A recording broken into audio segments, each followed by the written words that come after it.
Hello everyone, क्या मेरी आवाज आ रही है? Yes yes yes yes. क्या मेरी आवाज आ रही है? एक बार जरा जल्दी से बताएंगे। वॉइस बढ़िया है? सब कुछ सुनाई दे रहा है? जोश मीटर जरा लिख के बता दो। वॉइस आ रही है ना एकदम बढ़िया तरीके से? रुको रुको, चेक कर लूं।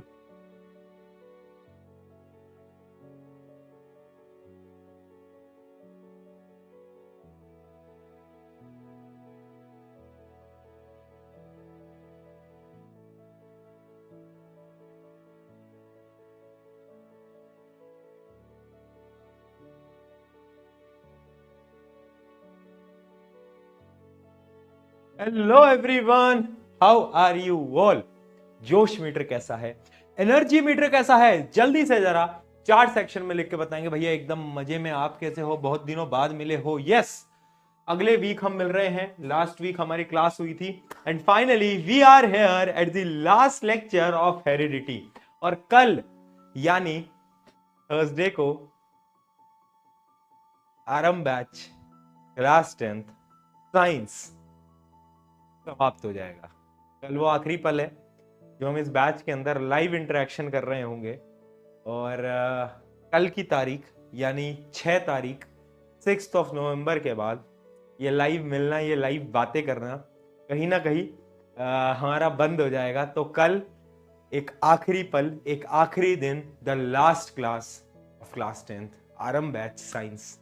तो अपने सब दोस्तों को बता देना। कल वैसे तो डाउट क्लास है, कल एसीपी हम इसकी डिस्कस करेंगे, सॉल्व करेंगे। लेकिन मैं चाहता हूं कि तुम्हारे जितने भी दोस्त हैं जो कि आरंभ बैच में पढ़ रहे हैं, है ना, कुछ बच्चे के बैकलॉग हो गए तो वो आ नहीं पाए, हेरिडिटी उन्होंने नहीं पढ़ा अभी तक, तो कोई टेंशन वाली बात नहीं है। बट कल के लेक्चर में जरूर होना।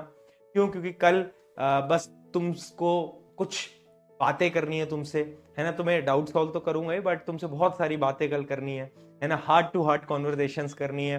थोड़ा बहुत तुम्हें मोटिवेट करूंगा और आगे हम इस जर्नी में कैसे साथ रहने वाले हैं उन बारे में भी हम बात करेंगे। तो विल डिस्कस इट टुमारो।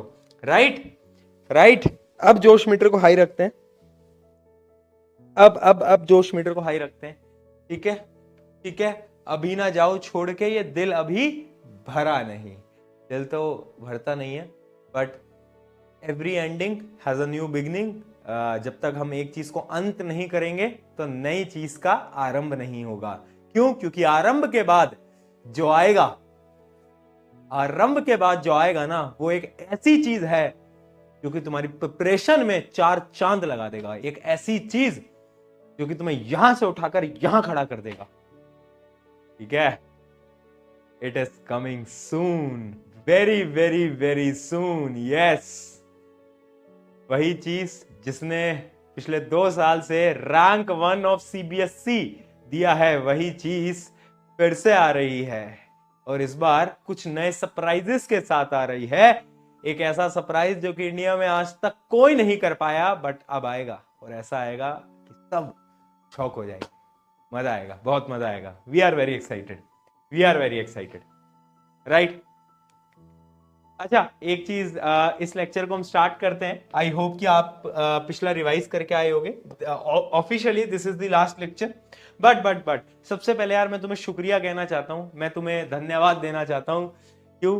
क्योंकि आज से कुछ दिन पहले एक चीज मेरे घर पे आई और वो क्या है, कोई गैस कर सकते हो? उसको देख के मेरी आंखों में से पानी आ गया। मतलब मुझे ऐसा लगता है कि कुछ चीजें ना जिनको आप मैनिफेस्ट करते हो, आप ड्रीम करते हो, आप सोचते हो कि यार जीवन में शायद मुझे मिलेगा, और वो मेरे पास जब आ जाता है तो उसकी खुशी अलग होती है। कोई करेगा गैस क्या आया है घर पे? क्या आया होगा? और वो तुम सबके बिना पॉसिबल कभी था ही नहीं। तुम सब ने जितना प्यार दिया है ना, I am very very very thankful. और वो चीज देख के ना, मतलब मैं तुम्हें क्या बताऊं यार। तुम खुद देखोगे तो तुम्हें भी पता चलेगा। गैस कर रहे हैं सब? गैस कर रहे हैं? क्या लग रहा है? क्या लग रहा है? क्या लग रहा है? तुम सबको कैसे पता? तुम सबको कैसे पता रे? तो this is something very very very. Finally ये चीज हमारे पास आ चुकी है। बहुत हैवी है, बहुत भारी है, but yes, this is the diamond play button. पीछे नाम लिखा हुआ है तुम्हारे प्रशांत भैया का, अगर तुम्हें दिख पा रहा हो, और ये तुम्हें अगर दिख रहा हो, है ना, तो ये क्या है, डायमंड प्ले बटन। एंड ये शाइन मार रहा है, देख रहे हो, डायमंड की तरह एकदम शाइन शाइन शाइन शाइन। वैसे अगर साइंस के स्टूडेंट हो तो तुम्हें पता होगा कि डायमंड तो शाइन करता ही नहीं है। बट ये आया है यार, कितना कितना प्यारा है। मैं तुम्हें बता नहीं सकता। मैं बस शुक्रिया बोल सकता हूँ, थैंक यू बोल सकता हूँ, क्योंकि ये ना ड्रीम होता है, मतलब मेरे हिसाब से करोड़ों लोगों का ड्रीम होता है कि एक दिन हमारे घर में भी ये चीज़ डिलीवर हो। तो कभी मैं भी जब था ना छोटा, तो मैंने भी मैनिफेस्ट करा था। जब मैं भी बड़े बड़े यूट्यूबर्स को देखता था ना, तो मैं भी सोचता था यार इनके पास एक डायमंड प्ले बटन है, इनके पास इतने गोल्डन प्ले बटन है। और जब ये आया ना, तो I can't control my emotions because this is something very precious. बहुत बहुत अच्छा लगा, तो बहुत बहुत शुक्रिया इतने सारे प्यार के लिए। तो मैंने सोचा कि तुम लोगों को तो दिखा दूं, तुम लोगों को भी दिखा दूं। ये आप सबका है, हम सबका है। तो लेट्स कॉन्ग्रेचुलेट ईच अदर। एक दूसरे को कॉन्ग्रेचुलेशंस बोलते हैं, क्योंकि हम सब ने ये हासिल करा है ना। एंड आई एम, मतलब मैं बहुत प्राउडली बोल सकता हूँ कि मैं one of the youngest creator बन गया हूँ इंडिया का जिसके पास ये है। तो वो बहुत बहुत बहुत शुक्रिया, बहुत शुक्रिया। ठीक है, चलो चलिए जी, चलिए जी। पता है इसके ना ये आया एक्चुअली घर पे था, और दीदी ने ना वो एक प्रैंक करा था मेरे साथ। उस दीदी घर पे ही थी, तो मुझे पता नहीं था ये आ गया। मेरी क्लास वगैरह चल रही थी, रिकॉर्डिंग्स चल रही थी, तो उसने एक व्लॉग रिकॉर्ड करा था। वो आएगा शायद, आज ही आएगा मेरे हिसाब से, आज आ जाएगा, तो देख लेना, मजा आएगा देख के। मेरे से पूछ रही डब्बे में क्या है, मुझे क्या पता भाई डब्बे में क्या है। चलो आ जाओ, स्टार्ट करते हैं। हेरेडिटी के लास्ट लेक्चर में हमने डाई हाइब्रिड क्रॉस तक पढ़ लिया था। एक बार रिवाइज करें, डाई हाइब्रिड क्रॉस कैसे बनता था। डाई हाइब्रिड क्रॉस कैसे बनता था बेटा, याद है किसी को, याद है किसी को। मान लो राउंड राउंड येलो येलो दो कैरेक्टर्स को एक दूसरी सीड ली जो कि कैसी थी, रिंकल्ड रिंकल्ड ग्रीन ग्रीन। याद आ गया। इन दोनों को क्या करा दिया, क्रॉस पॉलिनेशन, है ना, इनका रिप्रोडक्शन करा दिया एक तरीके से। Right right. फिर क्या हुआ, फिर क्या होगा, यहां से एक आर आएगा, यहां से एक वाई आएगा, यहां से एक छोटा आर आएगा, यहां से एक छोटा वाई आएगा। याद आ रहा है। तो फाइनली जो आपका प्लांट बनेगा वो कैसा बनेगा, वो बनेगा राउंड और येलो, क्योंकि आर, बड़ा वाला आर राउंड है जो कि डोमिनेटिंग है, बड़ा वाला वाई येलो है जो कि डोमिनेटिंग है। ठीक है, यह है F1 जनरेशन। अब अगर तुम्हें F2 जनरेशन याद हो, तो F2 जनरेशन बड़ी खतरनाक थी, क्योंकि उसके अंदर आता था पुनीत सुपरस्टार। पुनीत सुपरस्टार नहीं, पुनीत स्क्वायर। याद आ गया। हाँ, तो उसमें हम क्या करते थे बेटा, एक ऐसा स्क्वायर बनाते थे, है ना, इसको मल्टीप्लाई करेंगे इसके भाई से, यानी इसके सेम बहरूपीय से, है ना। अब क्या करना होगा बताओ, क्या करना होगा, एक आर लिया एक वाई लिया, है ना, यहां लिखते चलो, एक आर लिया एक वाई लिया, एक आर लिया एक छोटा वाई लिया, है ना। टेबल अपने हिसाब से तुम कैसे भी बना सकते हो, कैसे भी टेबल बना सकते हो, है ना। फिर उसके बाद छोटा आर लिया, बड़ा वाई लिया, सिमिलरली छोटा आर लिया, छोटा वाई लिया। अब इसकी कॉपी पेस्ट लगा दो यहां पर। इसकी सेम कॉपी पेस्ट कर दो यहां पर। ठीक है, ये देखो। अब तुम बोलोगे भैया लास्ट टाइम जो हमने बनाया था वो इससे थोड़ा अलग था, तुम यही बोल रहे हो ना, लास्ट टाइम जो हमने बनाया था वो इससे भैया अलग था, और ये अलग है। अरे मैंने क्या बोला, तुम कैसे भी करो, है ना। इसमें मैंने आर आर वाई वाई करा है, तुम वाई वाई आर आर कर लो, पहले वाई ले लो फिर आर कर लो, कैसे भी बनाओ आंसर सेम ही आना है, answer will always be same. अब क्या करोगे, मल्टीप्लाई करते चलोगे, ऐसे पूरे स्क्वायर बनाओ, मल्टीप्लाई करो। जो रेशियो आता है फाइनली, वो रेशियो क्या आता है, 9:3:3:1। याद हो गया होगा सबको अभी तक। तो 16 आउटकम्स आते हैं और रेशियो होता है 9:3:3:1। Right, done. क्या है, सबको याद है। एक बार जरा चैट में पीके लिख के बता दो।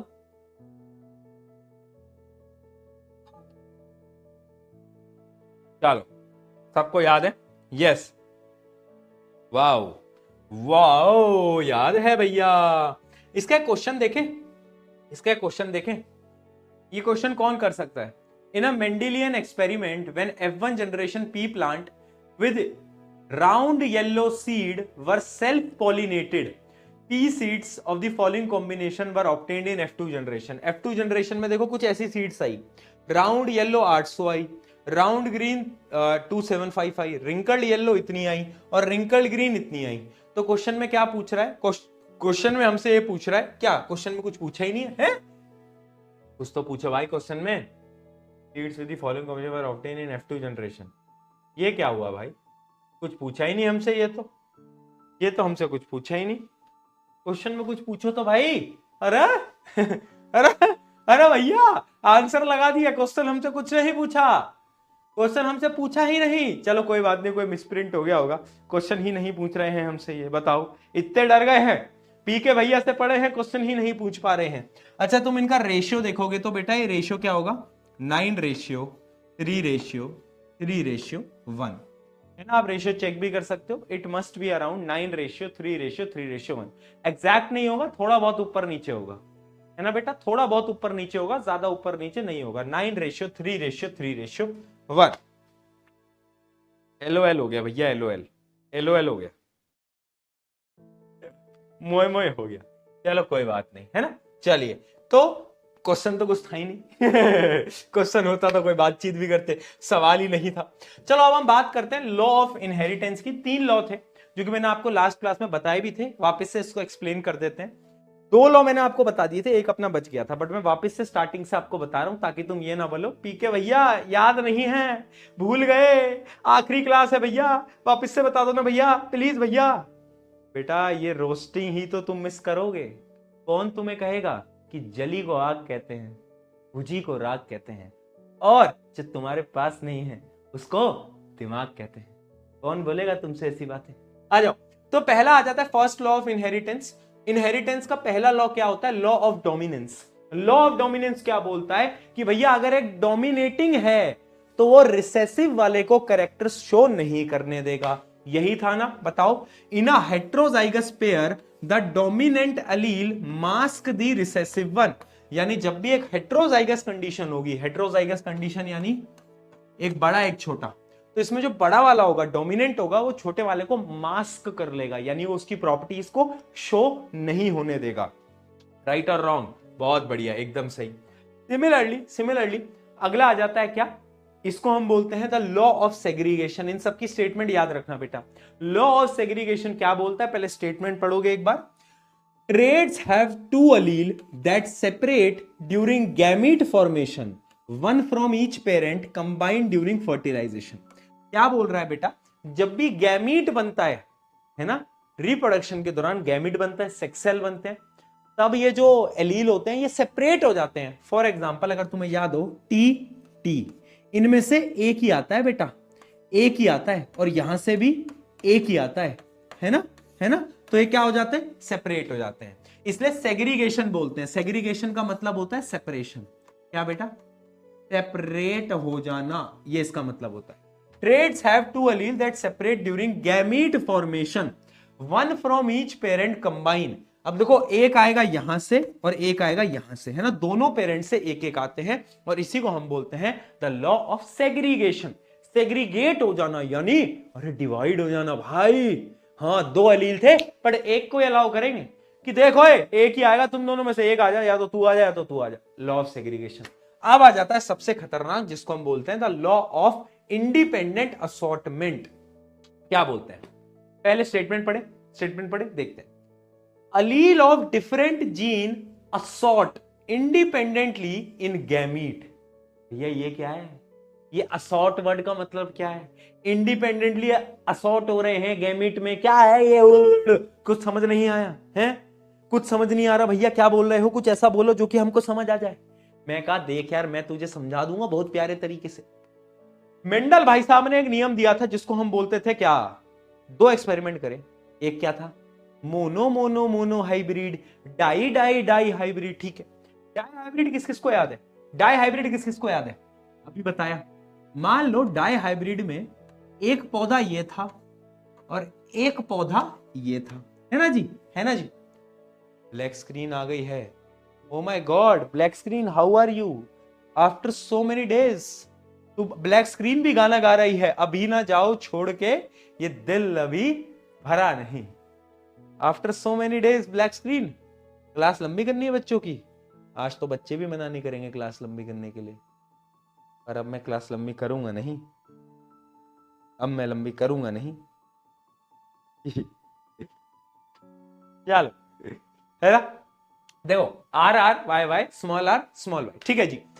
अब अगर तुम्हें याद हो, जब गैमीट बनता है, गैमीट फॉर्मेशन के दौरान क्या होता है, देखो यहां पर ना दो अलग अलग कैरेक्टरिस्टिक हैं।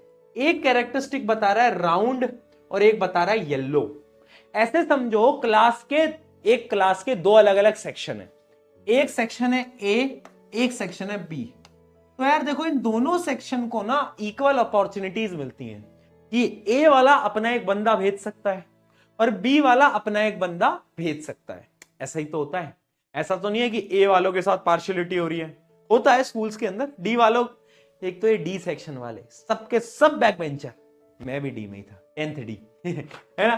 तो ऐसा ही होता है, सबको इक्वल अपॉर्चुनिटी मिलती है। सिमिलरली अगर तुम ध्यान से देखोगे यहां पर दो अलग अलग कैरेक्टरिस्टिक हैं, तो एक यहां से आएगा, एक यहां से आएगा। सिमिलरली एक यहां से आएगा, एक यहां से आएगा। यानी भेदभाव नहीं है, दोनों कैरेक्टर्स को अपना एक एक बंदा भेजने को मिल रहा है। ऐसा नहीं है कि इन चारों में से एक आए। क्या बोल रहा हूं मैं बेटा, इन चारों में से एक नहीं आ सकता, इन चारों में से एक नहीं आ सकता, है ना। एक कैरेक्टर का एक आएगा, एक कैरेक्टर का एक ही पार्टिसिपेंट अलाउड है ना।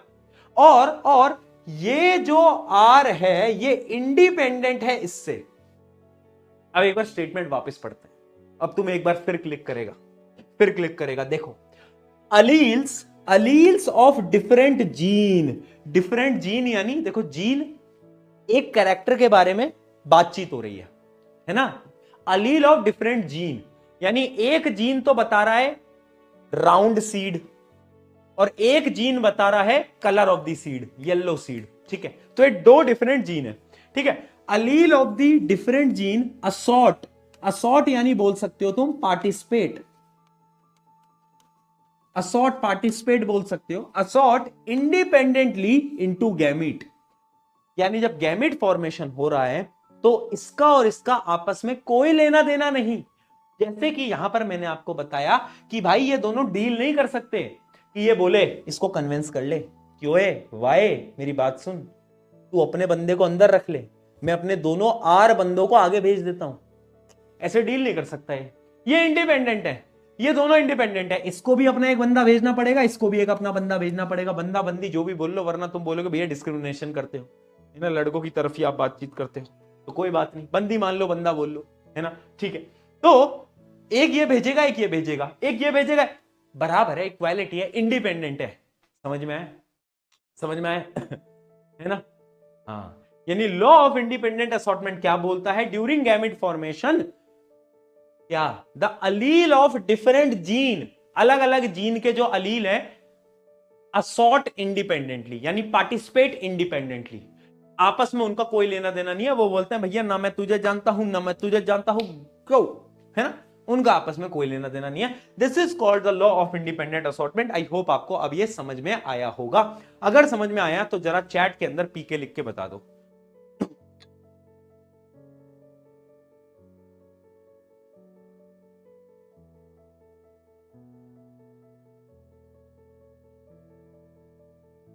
बताओ,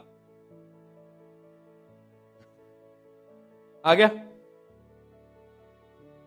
बहुत बढ़िया। अब ये तीन पे पता है क्वेश्चन कैसे आते हैं, यहां पर क्वेश्चन बड़े कॉम्प्लिकेटेड आते हैं। मैं आपको क्वेश्चन बताता हूं। डायरेक्टली भी पूछा जा सकता है कि define 3 laws of inheritance, law of dominance, law of segregation, law of independent assortment. तो तीनों की डेफिनेशन तो आपको याद होनी चाहिए। बट आजकल क्या हो गया, डायरेक्टली सवाल नहीं पूछे जाते, तो सवाल आते हैं ऐसे घुमाकर। मैंने कहा कैसे घुमाकर आते हैं, मैं बताता हूं। क्या बोलेंगे कि मान लो एक एक्सपेरिमेंट करा जिसके अंदर एक टॉल प्लांट को लिया, एक शॉर्ट प्लांट को लिया। F1 जनरेशन में सारे प्लांट टॉल आए। तो ये बताओ ऐसा क्यों हुआ। तो क्या लिखोगे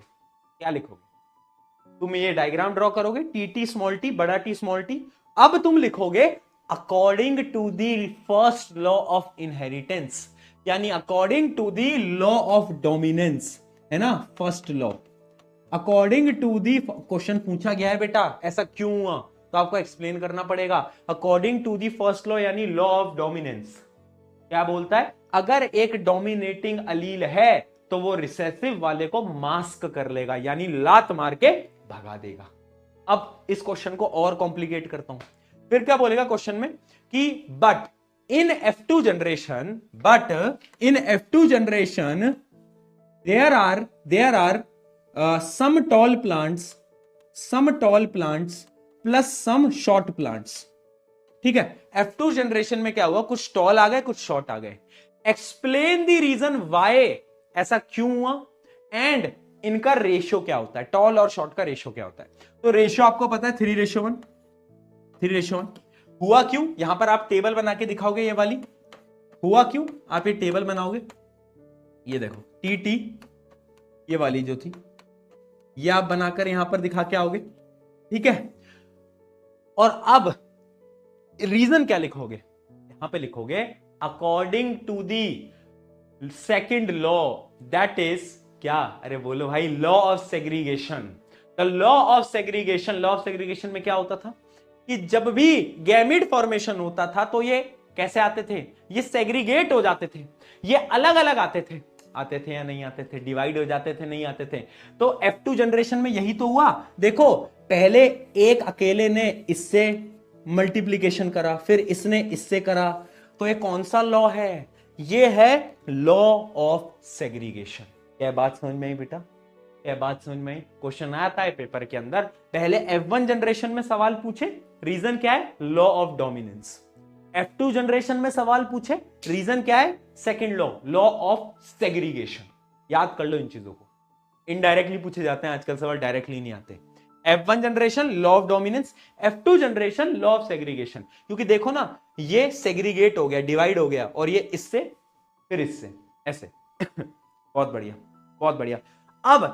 अब इसका एक नेक्स्ट वर्जन बताता हूं क्वेश्चन का। क्वेश्चन अब अगला एक क्वेश्चन आएगा पेपर के अंदर कि इन एक्सपेरिमेंट ऑफ मेंडल, जहां पर मेंडल ने क्या करा, मेंडल ने दो कैरेक्टरिस्टिक्स को स्टडी करा, दो कैरेक्टरिस्टिक्स को क्या करा, स्टडी करा, और उसने क्या देखा कि F2 जनरेशन में कुछ पौधे तो कैसे थे, राउंड येलो थे, कुछ रिंकल्ड ग्रीन थे, कुछ कैसे थे, कुछ थे रिंकल्ड येलो, और कुछ थे राउंड ग्रीन। तो आपको ये बताना है सबसे पहले F2 जनरेशन में रेशियो क्या होगा इन चारों का। तो रेशियो तुम्हें याद रहना चाहिए, डाई हाइब्रिड का रेशियो होता है ये, और फिर पूछा जाएगा explain the reason of this ratio.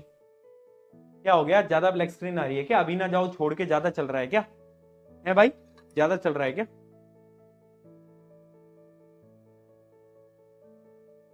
और फिर बेटा क्वेश्चन पूछा जाएगा एक्सप्लेन द रीजन, समझे।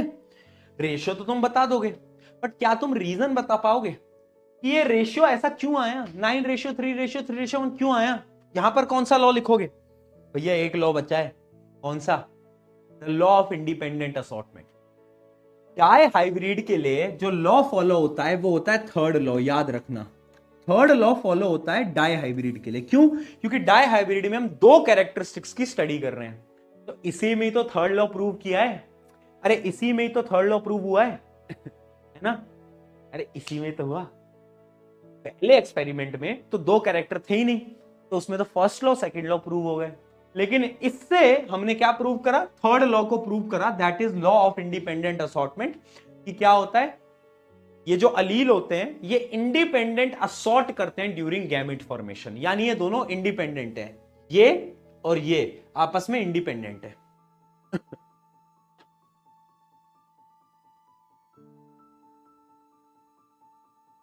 ठीक है। कॉल शोभित भैया, देखते हैं लास्ट में ट्राई करते हैं, उनकी शायद अगर आज कोई, उनकी शायद क्लास तो खत्म हो ही गई, देखता हूं अगर वो फ्री हुए तो मैं आपकी बात करा दूंगा, ठीक है। वैसे आज क्या कल करना ना, कल अपनी लास्ट क्लास है, कल बात कराता हूँ, क्या कहते हो, कल बात कराता हूँ ना, आज क्या करोगे करके, कल बात कराता हूँ, कल अपनी भी लास्ट क्लास है, तो कल बात करना उनसे आराम से, क्या कहते हो दोस्तों, बताओ। ये समझ आ गया कि तीनों लॉ कहां पर यूज होंगे। पहले लॉ जो लॉ है वो तो शुरू में पहले लॉ पहली एक्सपेरिमेंट में यूज हो गए, और जो थर्ड लॉ है वो कहां यूज हो रहा है, इसके अंदर यूज हो रहा है। आई होप अब आपको क्लैरिटी मिल गई होगी कौन सा लॉ कहां पर प्रूव हुआ है। ठीक है, मेंडल भैया ने पहले एक्सपेरिमेंट से 2 लॉ प्रूव कर दिए और दूसरे एक्सपेरिमेंट से तीसरा नंबर का लॉ उसने प्रूव कर दिया। चलो भैया, मेंडल भैया की जय हो मेंडल भैया की जय हो। अब आ जाते हैं इस चैप्टर के आखिरी टॉपिक की तरफ, जो कि है सेक्स डिटर्मिनेशन उससे पहले मुझे बताओ कि आप लोगों की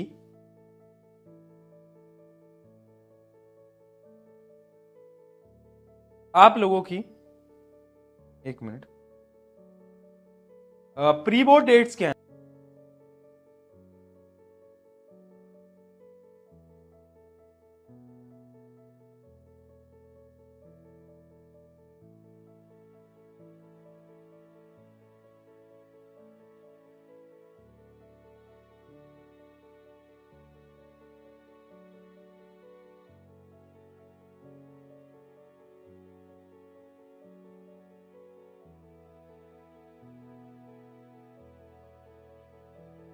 मिड में है भैया, बहुत सारे बच्चों के दिसंबर में भी है, कुछ के नवंबर में भी है। ठीक ठीक है, नवंबर मिड में है चलो ठीक है, ठीक है, फिर मैं तुम्हारे लिए वो वीडियो ला दूंगा। ओके, ला दूंगा। ठीक है, चलो अब आते हैं एक लास्ट टॉपिक की तरफ, जो कि है सेक्स डिटर्मिनेशन। सेक्स डिटर्मिनेशन का क्या मतलब है कि भैया जो बच्चा हुआ है वो लड़का होगा या लड़की, वो किस पे डिपेंड करेगा, किस पे डिपेंड करेगा। मैं ना एक आपको बहुत जीवन की सच्चाई बताता हूं। मतलब मुझे ऐसा लगता था कि हमारा देश ना बहुत आगे बढ़ गया है, लेकिन आज भी अगर आप किसी गांव में जाओगे ना, तो जो फीमेल होती हैं उनको थोड़ा इंफीरियर दिखाया जाता है, नीचा दिखाया जाता है। ये रियलिटी है। आज भी आप गांव में जाओगे तो हम चाहे कितनी तरक्की कर ले, ये गांव की सच्चाई बन गई है। तो मैंने ना एक चीज नोट करी है कि अगर कोई भी औरत किसी लड़की को जन्म देती है तो उस औरत में दोष बताया जाता है कि यार उस औरत की गलती है कि उसने एक बेटी जन्म ली। लेकिन साइंस ये बोलती है कि डिपेंड लड़कियों पे नहीं करता कि उनका जो चाइल्ड होगा वो लड़का होगा या लड़की, डिपेंड मेल पे करता है। हाँ, यानी फीमेल पे डिपेंड करता ही नहीं है साइंस के हिसाब से, इट डिपेंड्स अपॉन मेल। ऐसे गलती मेल के भी नहीं है, पूरी साइंस है। लेकिन फीमेल पे तो डिपेंड ही नहीं करता कुछ भी, डिपेंड तो ये मेल पे करता है। तो अगर दोषी ठहराना है तो लड़कों को ठहराओ ना, मेल को ठहराओ। गांव के अंदर देखा है ना आपने, औरतों को दोषी ठहराया जाता है कि लड़की जन्म हो गई। वैसे तो क्यों ही करना, बट अगर कर भी रहे हो तो एक्चुअली में साइंस के हिसाब से इट डिपेंड्स अपॉन मेल। तुम भी शॉक हो गए होगे, है ना, कि भैया मेल पे कैसे डिपेंड कर रहा है। हो गए तुम भी शॉक हो गए कि भैया कैसे कैसे डिपेंड कर रहा है ना। तो मैं तुम्हें आज साइंस समझाता हूं इसके पीछे की मैं समझाता हूं साइंस इसके पीछे की। पहले डेफिनेशन देखते हैं। The process through which sex of the newborn individual is established. एक ऐसा प्रोसेस जिससे कि जो नया यंगर वन आया है उसका जो सेक्स है वो कैसे डिटरमाइन किया जाएगा। ठीक है, चलो तो इस प्रोसेस को हम कैसे बताऊं मैं आपको एक टेबल की मदद से बताता हूं। देखो होता क्या है, हमारे पास क्रोमोसोम्स होते हैं, जैसे कि मैं आपको शुरू में भी बता चुका हूं, है ना। हमारी बॉडी में बहुत सारे क्रोमोसोम्स होते हैं, बट अगर मैं हमारे सेक्स क्रोमोसोम्स की बात करूं तो मेल के अंदर होते हैं एक्स वाई क्रोमोसोम्स। क्या होते हैं बेटा, एक्स और वाई क्रोमोसोम्स।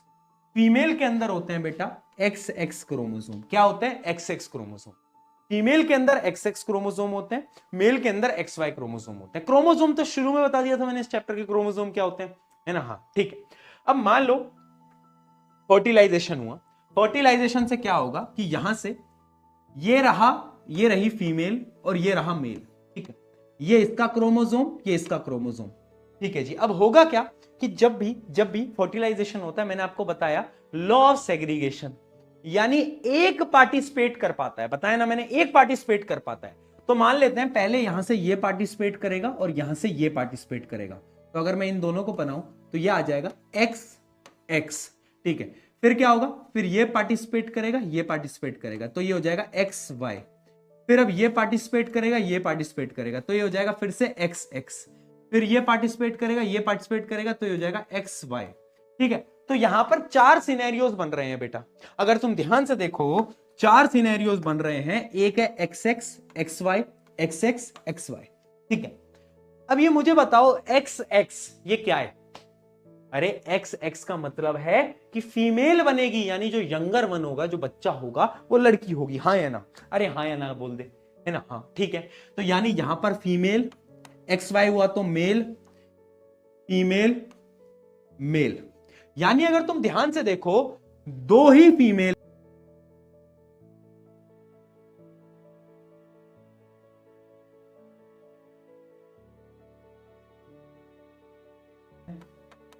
और 2 ही मेल हैं, यानी अगर मैं रेशियो निकालूं तो रेशियो होगा 1:1, यानी 50-50% चांसेस हैं, है ना? जब भी रिप्रोडक्शन होता है तो देयर आर 50% चांसेस कि या तो मेल होगा या तो फीमेल होगा, जो कि हमने प्रूव कर दिया, रेशियो देखो 1:1 आया, है ना? तो 50-50% चांसेस है, मेल भी हो सकता है, फीमेल भी हो सकता है, बॉय भी हो सकती है, गर्ल भी हो सकती है। ठीक है, लेकिन अगर तुम ध्यान से देखो डिपेंड किस पे कर रहा है? डिपेंड कर रहा है लड़कों पे, क्योंकि फीमेल के पास तो एक्स एक्स क्रोमोसोम है, वो तो एक्स क्रोमोसोम ही देंगी, उनके पास तो कोई ऑप्शन ही नहीं है। लेकिन मेल के पास है एक्स और वाई क्रोमोसोम।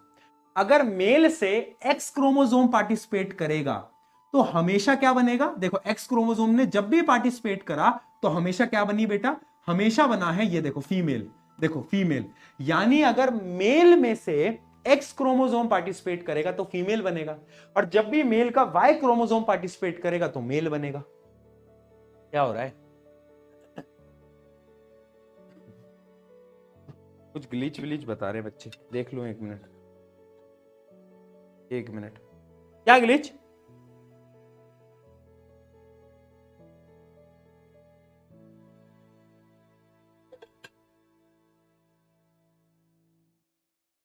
अब ठीक है?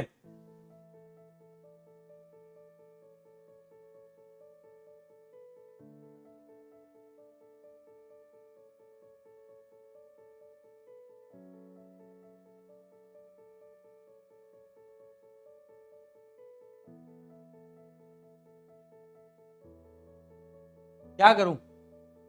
कोई दिक्कत आ रही है क्या? रुको 1 मिनट, फिर मैं देखता हूं। ब्लैक स्क्रीन काफी बार बच्चों ने लिख दिया एक्चुअली।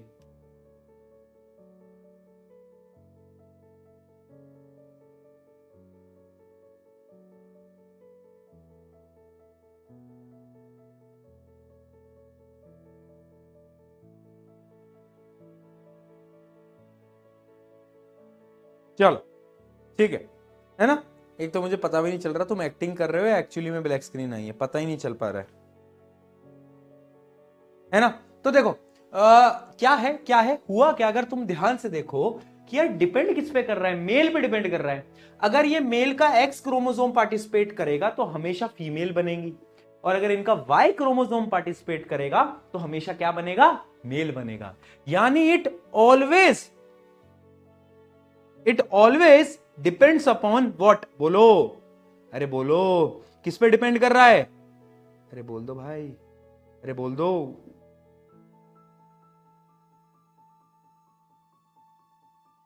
क्या हो गया? मेरे को मेरे एंड से कुछ भी नहीं दिख रहा है, क्या हो क्या रहा है? काहे ये रो काहे रहे हैं बच्चे? क्या हो गया है? क्यों ब्लैक ब्लैक ब्लू ब्लू लिखे जा रहे हैं? क्या हो गया इन लोगों को?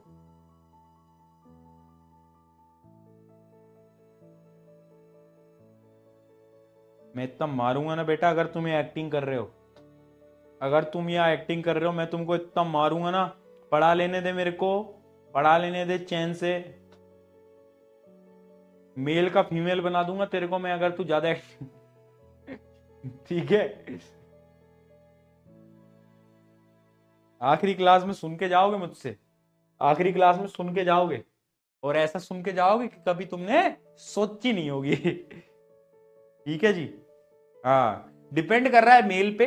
ठीक है, अच्छा अब यहां से हमें क्या समझ में आया? पहले तो ये टेबल बहुत इंपॉर्टेंट है जो मैंने आपको ये बताई, उसके अलावा ये समझ आया कि मेल और फीमेल बनने का जो रेशियो है, जो चाइल्ड या तो लड़का होगा या तो लड़की होगा, वो रेशियो 1:1 होता है, यानी 50-50% होता है। और डिपेंड किस पे करता है बेटा? डिपेंड एक्चुअली पे मेल पे करता है। अगर एक्स आया तो फीमेल, वाई आया तो मेल, बात खत्म, बात खत्म। ठीक है, बहुत बढ़िया, बात खत्म। ठीक है जी, इतना समझ आ गया हमको। ठीक है, चलो अब हम और चीजों के बारे में बात करते हैं। ये मैंने आपको पूरी साइकोलॉजी समझा दी है। बेसिकली होता क्या है ना, हमारे ह्यूमंस के अंदर ना 23 पेयर ऑफ क्रोमोसोम होते हैं। कितने? 23 पेयर, जिसमें से कि जो 22 पेयर होते हैं उनको हम ऑटोजोम्स बोलते हैं, और एक पेयर होता है जिसको हम एलोजोम्स बोलते हैं, यानी सेक्स क्रोमोसोम। जो कि मैंने आपको बताया, जो मैंने अभी आपको क्रोमोसोम बताया ना, उसको हम सेक्स क्रोमोसोम बोलते हैं, यानी अरे बोलो एलोजोम्स, जो कि मेल के अंदर XY होता है, फीमेल के अंदर XX होता है। बाकी ये जो 22 पेयर है, इनको हम ऑटोजोम्स बोलते हैं। ये हमारी पूरी बॉडी के अंदर होते हैं। इसके अंदर, बॉडी के अंदर। याद रखना 22 पेयर बोला है मैंने, 22 पेयर यानी 44, एक्चुअली में 44 होते हैं। राइट? ठीक है, ठीक है जी, है ना। Factors affecting sex determination. Sex determination किस पे डिपेंड करता है?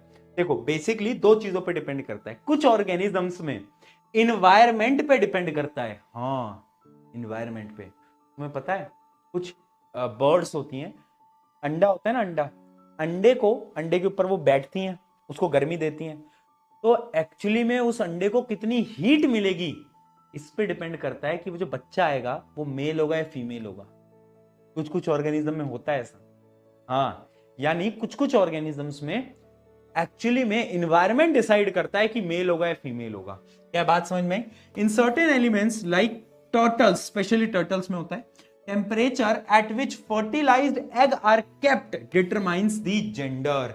यानी अंडे को कहां रखा गया है वो एक्चुअली में जेंडर को डिसाइड करता है भाई। हाँ, सोचो तुम्हारे साथ भी ऐसा होता तो। हाँ, ऐसा होता है। ठीक है, टर्टल्स के केस में ऐसे होता है। और दूसरा तो तुम्हें पता ही है, जो कि जेनेटिक्स। दूसरा किस पे डिपेंड करता है? सेक्स डिटर्मिनेशन जेनेटिक्स पे, कि क्रोमोसोम्स कैसे कंबाइन हुए हैं। वो तो मैं तुम्हें पूरी की पूरी साइकोलॉजी बता चुका हूं। ठीक है, ये सब मैं आपको पढ़ा चुका हूं ऑलरेडी, ये मैंने आपको बता दिया। ठीक है, चलो आगे बढ़े। अच्छा मुझे बताओ, मेल और फीमेल में से कौन सा ऐसा ऑर्गेनिज्म है जिनके जो सेक्स क्रोमोसोम है वो होमोजाइगस है? बताओ, ये एमसीक्यू में पूछा गया था पिछले साल। मेल और फीमेल में से कौन सा ऐसा ऑर्गेनिज्म है जिनके पास जो सेक्स क्रोमोसोम्स होते हैं वो होमोजाइगस होते हैं? बताओ।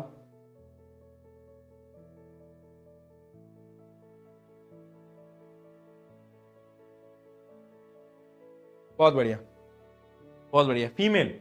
क्यों? क्योंकि देखो होमोजाइगस कंडीशन ये होती है, हेट्रोजाइगस कंडीशन ये होती है। तो यानी फीमेल्स आएगा उसका आंसर, याद रखना। याद रखना फीमेल। अरे बहुत सारे बच्चे ने अभी याद दिलाया था मुझे कि आज तो गुरु पूरब है ना, तो गुरु नानक जयंती, हैप्पी गुरु नानक जयंती, है ना। क्या पंजाबी में क्या बोलते हैं? गुरु पूरब दी लक लक बधाइयां। है ना, तुम्हारे पूरे परिवार को गुरु पूरब दी लक लक बधाइयां। ठीक है, हैप्पी गुरु नानक जयंती। आज तो पटाखे वटाखे फोड़ोगे, है ना। चलो ठीक है, ठीक है जी, आ गया समझ में। Autosomes, autosomes, autosomes. ठीक है, ऑटोजोम्स और एलोजोम्स क्या होते हैं? ऑटोजोम्स 22 पेयर जो कि पूरी बॉडी में है। एलोजोम्स सेक्स क्रोमोसोम जो कि एक पेयर है बॉडी में, फीमेल में XX, मेल में XY। ठीक है जी, ठीक है जी, समझ आ गया, समझ आ गया। अच्छा, इनके बीच का डिफरेंस देख लेते हैं, ऑटोजोम्स और एलोजोम्स के बीच का। Chromosomes which are not connected with sex determination are called autosomes, जबकि वो क्रोमोसोम्स जो कि सेक्स डिटर्मिनेशन से लिंक्ड हैं उनको बोलते हैं allosomes. Similar in male and female. याद रखना ऑटोजोम्स जो होते हैं वो सेम होते हैं, लड़का और लड़की में सेम रहते हैं, कुछ अलग नहीं होता भैया। जबकि जबकि जो एलोजोम्स होते हैं that are different, that are different. ठीक है, ईमेल, ईमेल क्या हो गया? क्या ईमेल?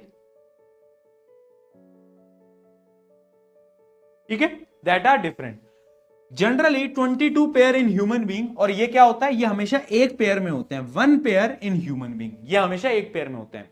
तो डिफरेंस याद रखना, डिफरेंस याद रखना एलोजोम्स और ऑटोजोम्स का। चलिए जी, बहुत बढ़िया, बहुत बढ़िया। ठीक है जी, आगे बढ़ते हैं। तो ये मैंने आपको पूरा का पूरा बता दिया। वो टेबल याद रखना, होता क्या है कि एक क्रोमोसोम मेल से आना है, एक फीमेल से आना है। तो अगर मेल से एक्स आ गया तो क्या होगा, तो फीमेल बनेगी, और अगर मेल से वाई आ गया तो क्या होगा, अरे बोलो, हाँ, तो मेल बन जाएगा। तो पूरा का पूरा प्रोसेस है, पूरी की पूरी टेबल है। That is really very very very very very important. ठीक है, तो इस पे बार बार क्वेश्चन आए। ये वाली जो टेबल है ना, इसकी प्रैक्टिस कर लेना बेटा। कहां गई वो टेबल, ये इसकी प्रैक्टिस कर लेना, ये बहुत इंपॉर्टेंट है। ऑलमोस्ट हर साल क्वेश्चन देखने को मिला है, ऑलमोस्ट एवरी ईयर इसमें से एक क्वेश्चन आ जाता है, छोटा सा क्वेश्चन आता है। ठीक है, तो अब तुम्हें पता चल गया है, तो अपने गांव देहात मोहल्ले हर जगह बता देना कि एक्चुअली में सेक्स डिटर्मिनेशन लड़कियों पे डिपेंड ही नहीं करता, इट डिपेंड्स अपॉन मेल। अरे लड़कों की वजह से हो रहा है, तो लड़कों को पकड़ो जी, काहे लड़कियों के पीछे पड़े रहते हैं, लड़कों को पकड़ो, क्योंकि उनकी भी गलती नहीं है बेचारों की। उनकी किसकी क्या गलती है, तो साइंस है ना, बायोलॉजी है, तो उनकी क्या गलती, जेनेटिक्स है। बट एक्चुअली में तो उनके एंड से एक्स आया तो फीमेल, वाई आया तो मेल।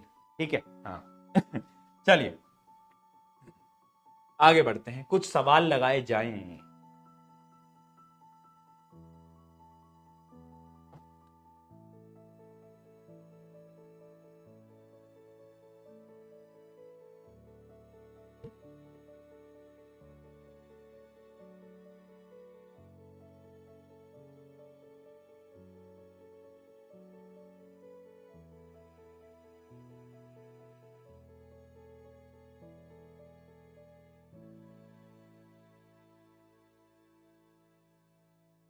बताओ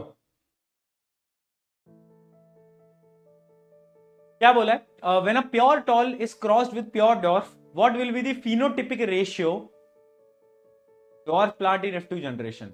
आपको ये बताना है कि रेशियो क्या होगा इन F2 जनरेशन। अब तुम्हें पता होगा फिनोटिपिक यानी दिखने में कैसा है, तो 3:1, राइट। सबने यही लगाया, 3:1, बहुत बढ़िया। चलो आगे बढ़ते। In a cross between heterozygous and dwarf pea plant, what is the probability of getting all tall plant? बताओ भाई। अब ये क्वेश्चन थोड़ा डिफरेंट है। इसमें क्या बोला है, एक तो है हमारे पास heterozygous tall plant. Heterozygous tall plant क्या होता है बेटा, ऐसा होता है बेटा, हेट्रोजाइगस टॉल प्लांट यानी एक टॉल होगा एक शॉर्ट होगा, यही है ना इसका मतलब। अगर यहां पर होमोजाइगस टॉल प्लांट लिखा होता तो इसका मतलब ये होता। ठीक है, हाँ। And a dwarf P plant यानी इसको हमने क्रॉस कराया है इसके साथ, तो आपको बताना है what is the probability of getting a tall plant. अभी आपने मैथ में प्रोबेबिलिटी तो पढ़ी होगी, राइट। तो क्या प्रोबेबिलिटी है, कैसे करोगे, सबसे पहले इसको इससे मल्टीप्लाई करोगे, फिर इससे करोगे, तो टी स्मॉल टी, बड़ा टी स्मॉल टी, फिर करोगे छोटा टी छोटा टी छोटा टी छोटा टी। 4 पॉसिबिलिटी आ गई, टॉल टॉल, शॉर्ट शॉर्ट। तो देखो 50% ही शॉर्ट आ रहे हैं, 50% ही शॉर्ट आ रहे हैं और 50% ही टॉल आ रहे हैं, है ना। हाँ, यानी जो प्रोबेबिलिटी होगी टॉल प्लांट्स की वो कितनी होगी, 50%। कितनी होगी बेटा, 75। कहां से लिख रहे हो, क्वेश्चन पढ़ ले। एक टी स्मॉल टी है, दोनों छोटे टी हैं, कैसे आ गया तेरा आंसर भाई, बता। ये दो टॉल होंगे, ये दो शॉर्ट होंगे। 50-50% होगी, प्रोबेबिलिटी 1/2 होगी। चलो, in a dihybrid cross between round yellow and wrinkled green seed produced F2 progeny showing which phenotypic ratio. Phenotypic ratio तुम्हें पता है कितना होता है, डाइहाइब्रिड का, मोनोहाइब्रिड का नहीं, डाइहाइब्रिड का 9:3:1। Explain the role of chromosome in inheritance of the trait and sex determination relating Mendel's law of modern chromosome theory। क्या बोला है बेटा, कि आपको बताना है कि क्रोमोसोम का क्या रोल है इनहेरिटेंस में, ठीक है, एंड सेक्स डिटर्मिनेशन में। ठीक है जी, आपको ये बताना है। बताओ क्या लगता है। देखो क्रोमोसोम का क्या रोल है, इतना समझो कि जो क्रोमोसोम होता है वो ईच पेरेंट से एक आता है, ईच पेरेंट से क्या आता है, एक क्रोमोसोम आ रहा होता है, ठीक है, और मिलकर वो ऑफस्प्रिंग के कैरेक्टरिस्टिक्स को डिसाइड करता है ना। अब इसका रोल क्या है मेंडल से, इसका मेंडल से रोल क्या है? तो देखो मेंडल ऑलरेडी बता चुका था, मेंडल ने पहले ही बता दिया था लॉ ऑफ सेग्रीगेशन। मेंडल ने क्या बोला था? मेंडल ने बोला था लॉ ऑफ सेग्रीगेशन, यानी मेंडल ने बोला था कि जब भी एक ऑफस्प्रिंग बनेगा, जब भी गैमेट फॉर्मेशन होगी, तो अलील टूट जाएगा। बोला था ना, एक यहां से आएगा, एक यहां से आएगा, बड़ा टी में से एक ही टी आ पाता है।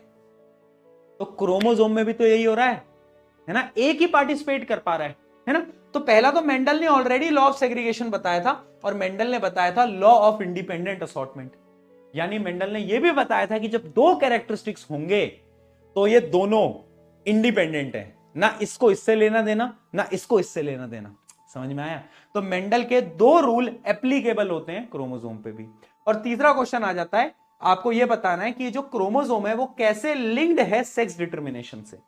How chromosome is linked with sex determination. तो आप वो बता सकते हो कि मेल के अंदर XY होते हैं, फीमेल के अंदर XX होते हैं, पार्टिसिपेट करते हैं, 50-50% चांसेस बनती हैं, या तो मेल बनेगा या तो फीमेल बनेगा। तो पूरी की पूरी ये जो आप नीचे देख पा रहे हो ये आप बना सकते हो, ठीक है। और याद रखना, father determines the sex of the child,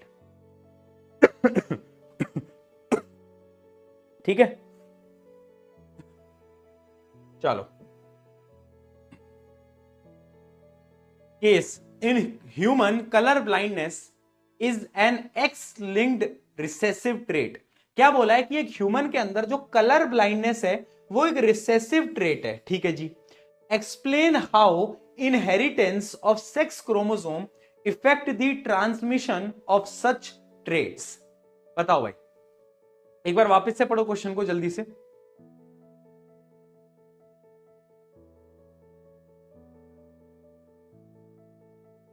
बताओ,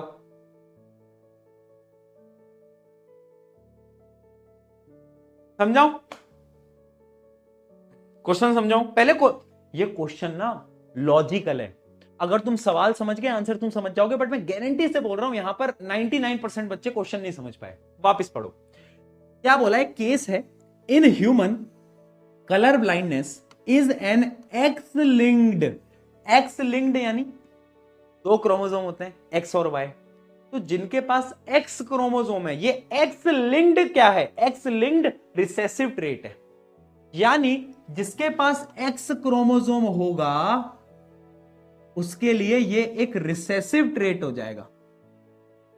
एक्स लिंक्ड रिसेसिव ट्रेट यानी जिसके पास एक्स क्रोमोसोम होगा उसमें जो कलर ब्लाइंडनेस की प्रॉब्लम है ये एक रिसेसिव ट्रेट हो जाएगा। रिसेसिव समझते हो?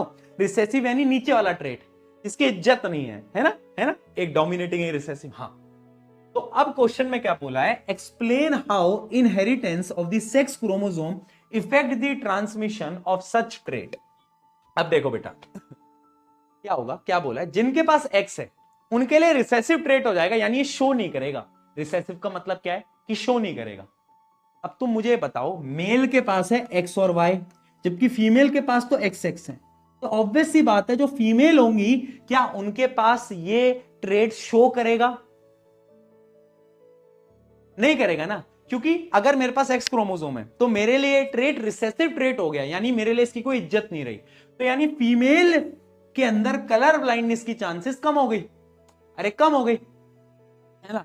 जबकि मेल के अंदर क्योंकि एक वाई क्रोमोसोम है तो मेल के अंदर चांसेस बढ़ गई। तो यही इसका आंसर है। Colour blindness is a X linked recessive trait. Males are most affected because they only have one X chromosome while female need two defective X chromosome to show the trait.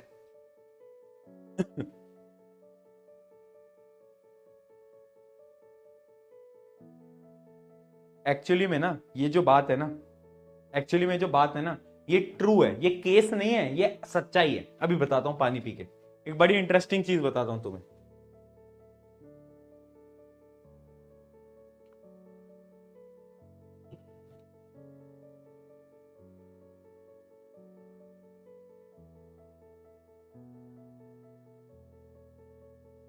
देखो क्या है कि ये बात सत्य है, ये बात सत्य है कि लड़कों के अंदर कलर ब्लाइंडनेस की चांसेस ज्यादा होती हैं। ये सच है, लड़कियों में बहुत कम लड़कियां होंगी जिनको कलर ब्लाइंडनेस होगी। क्यों? क्योंकि अगर लड़कियों के अंदर कलर ब्लाइंडनेस चाहिए तो आपके जो दोनों एक्स क्रोमोसोम है ना, ये दोनों एक्स क्रोमोसोम क्या होने चाहिए? डिफेक्टिव होने चाहिए। यानी इसमें भी कलर ब्लाइंडनेस होनी चाहिए और इसमें भी कलर ब्लाइंडनेस होनी चाहिए, तब जाकर आप कलर ब्लाइंड कहलाओगे, जिसकी चांसेस बहुत कम है। जबकि जो लड़के होते हैं उनका क्रोमोसोम होता है XY, तो अगर उनका ये वाला X क्रोमोसोम डिफेक्टिव निकल गया ना, अगर एक X क्रोमोसोम भी डिफेक्टिव निकल गया तो इनका गेम खत्म, कलर ब्लाइंड हो जाएंगे। जबकि फीमेल को दोनों X चाहिए डिफेक्टिव, तब जाकर ये कलर ब्लाइंड कहलाएंगे। समझे बात को? और ये सत्य है, ये साइंस है। इस वजह से लड़कों को ज्यादा, जैसे आपके शोभित भैया को भी हाँ हाँ, बहुत बढ़िया ठीक है चलो, draw flow chart showing genetic sex determination in human and mention the probability of each sex. 50-50 होती है, वो मैं आपको ऑलरेडी बता चुका हूं, है ना। आगे बढ़ूं, ये क्वेश्चन कर लोगे ना, वो चार्ट पूरा आपको बनाना है, XY XX। How many pairs of autosomes and sex chromosome, ये तो बहुत सिंपल हो गया बताओ। 22 पेयर के ऑटोसोम होते हैं और एक पेयर क्या होता है बेटा, एक पेयर अपना सेक्स क्रोमोसोम होता है, तो आंसर आ जाएगा हमारा C। The cross between RRYY RR small y gives F1 on selfing F1 what phenotypes and ratios are expected। देखो ये क्वेश्चन मैंने आपको बताया था, डाई हाइब्रिड क्रॉस के अंदर F2 जनरेशन का रेशियो तो सबको याद है, लेकिन अब क्या पूछा गया आगे, What law does this prove? ये कौन सा लॉ प्रूव करता है? तो तुम्हें याद हो, डाई हाइब्रिड क्रॉस जो थर्ड लॉ होता है ना, the law of independent assortment, उस लॉ को ये प्रूव करता है याद रहेगा। चलिए, differentiate between autosomes and allosome, ये मैं अभी आपको पूरी स्लाइड के हिसाब से करवा चुका हूं। What are sex chromosome, sex chromosome क्या होते हैं, जो कि डिटरमाइन करते हैं कि जो बेबी होगा वो मेल होगा या तो फीमेल होगा। How do they differ in male and female, male के अंदर XY, फीमेल के अंदर XX। ठीक है जी। Explain the chromosomal basis of sex determination, यानी आपको वही डायग्राम बनाना है कि मेल के अंदर X, देखो घुमाकर आ रहा है क्वेश्चन, आंसर सेम है, 2024, 20, 17, 19 और सबके अंदर आंसर सेम। वही आंसर आपको लिख के आना है, वो जो टेबल है ना ये वाली, बस ये वाली जो टेबल है यहां से, वो जो 4 आपको दिखाने आउटकम्स, वही टेबल बना के आनी है, बाकी कुछ भी नहीं है। ठीक है जी। Who determines the sex of the child, mother और फादर? अब आंसर लिखोगे फादर, गिव रीजन। क्यों होता है? क्योंकि father has X and Y chromosome. अभी इस क्वेश्चन के अंदर भी बेटा आपको टेबल ही बनानी है, इस क्वेश्चन के अंदर भी आपको यही वाली टेबल बनानी है ना। सो इफ द फादर, और फिर लास्ट में लिखना है इफ द फादर इनहेरिट, यानी फादर सामने जो बच्चा है उसको वो X क्रोमोसोम देगा तो हमेशा फीमेल बनेगी, और अगर फादर Y क्रोमोसोम देगा तो क्या बनेगा, तो मेल बनेगा। ठीक है, ठीक है, ये आपको बस लिख के आना है, बाकी कुछ भी नहीं लिखना है डन।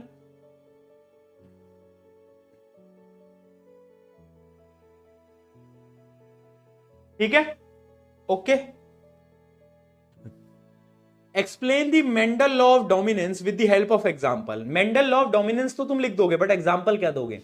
अरे वो बड़ा टी छोटा ट्री, F1 जनरेशन में क्या हुआ था, सारे पौधे टॉल थे, याद आ गया मेंडल का एक्सपेरिमेंट F1 जनरेशन। हाँ। What is law of segregation, explain it's biological basis. Law of segregation तो लिखे होगे, बट कैसे एक्सप्लेन करोगे? यहां पर भी मेंडल का वो मोनोहाइब्रिड, उसकी F2 जनरेशन, F2 जनरेशन के अंदर 3 टॉल प्लांट 1 शॉर्ट प्लांट, क्यों हुआ? According to the law of segregation, है ना, सेग्रीगेट कर गए, गैमेट फॉर्मेशन में टूट गए। ठीक है।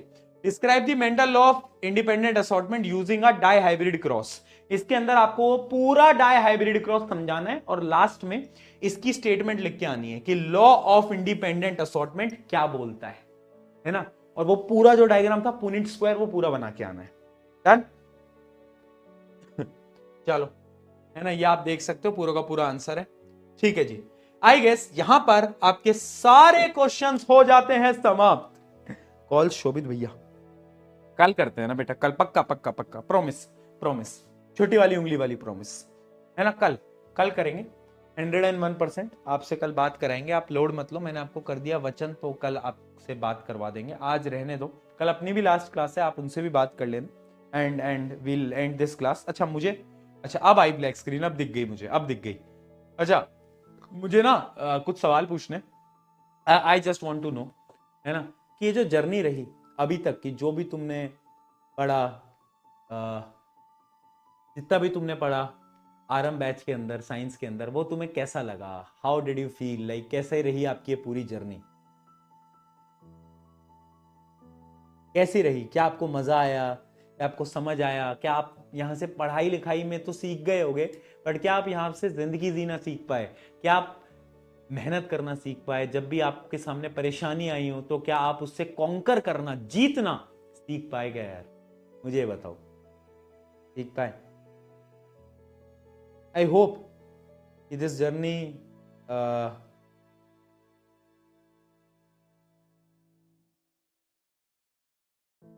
I hope this journey was good. I hope, है ना, ऐसी मैं दुआ करूंगा, कामना करूंगा कि आप देखो पढ़ाई तो हर बैच में होगी, पढ़ाई तो दुनिया जहान के बहुत बैचेस आएंगे, यूट्यूब से भी आप पढ़ लोगे पढ़ाई, बहुत अच्छे अच्छे टीचर्स ऑलरेडी हैं। मैं ऐसे नहीं बोलूंगा कि मैं बहुत ही खतरनाक टीचर हूँ, I am the best teacher, नहीं यार, नहीं, मैं भी तुम्हारी तरह सीख रहा हूँ, मैं भी चीजें सीख रहा हूँ, है ना। तो I am not the best, I am not the best, batches बहुत आते हैं, है ना, शायद मुझसे अच्छे पढ़ाने वाले भी लोग हैं, बट मेरा ये फोकस होता है कि पढ़ा तो सब देंगे, अच्छा भी सब पढ़ा देंगे, मैं अपना 101% लगाता हूँ तुम्हें पढ़ाने में, वो अलग बात है, लेकिन क्या मैं तुम्हें चीजें प्यार से समझा पाया? क्या मैं तुम्हें इंटरेस्टिंग वे में समझा पाया? क्या मैं तुम्हें जीवन जीने का कुछ नया तरीका सिखा पाया कि यार लाइफ इज दिस, है ना? क्या जो मैं छोटी छोटी स्टोरीज तुम्हें सुनाया करता था, उन स्टोरीज से तुम जीवन जीना सीख पाए कि यार हाँ यार भैया, लाइफ ऐसी भी तो हो सकती है? क्या तुम मुझे देख के इंस्पिरेशन ले पाए कि यार भैया एक दिन ना हम भी बहुत अच्छा करेंगे लाइफ के अंदर, है ना, हम भी बहुत बेहतरीन करेंगे, हम भी आपकी तरह जीवन में कुछ देश के लिए करेंगे? क्या आप ये फील कर पाए? अगर आप ये कर पाए ना, तो मुझे ऐसा लगता है ये जर्नी मेरे लिए सक्सेसफुल हो गई, है ना। और मैं इतना बोलूंगा, कल हम बहुत बातचीत करेंगे, बट मैं इतना बोलूंगा कि एक तेरा रिजल्ट क्या आता है मुझे नहीं पता, और शायद मुझे उससे अब उतना फर्क भी नहीं पड़ेगा। क्यों? क्योंकि मेरे लिए तुम सब इंपॉर्टेंट हो, ठीक है। बस मैं इतना चाहता हूं कि तुम अपना बेस्ट लगा देना, तुम मेहनत लगा देना, रिजल्ट क्या आता है उससे मुझे कोई दिक्कत नहीं है। तुम सब मेरे प्यारे मूर्ख बालक और बालिका थे और रहोगे, वो चेंज नहीं होने वाला, ठीक है। चाहे तुम 60% लाते हो, चाहे तुम 100% लाते हो, कोई फर्क नहीं पड़ रहा, बट तुम अगर मेहनत कर रहे हो ना हर रोज, I am proud of you, I am really proud of you. मैं बहुत बहुत प्राउड फील कर रहा हूं तुम सब, ठीक है। कोई बोले ना बोले, मैं बोल रहा हूं आई एम प्राउड ऑफ यू, ठीक है। चलो चलो एंड करें, अब एंड करें आज का सेशन, बताओ। चलिए, तो फिर अब कल मिलते हैं, कल मिलते हैं एंड कल बातचीत करते हैं, ठीक है जी। चलो कल मिलते हैं और बातचीत करते हैं।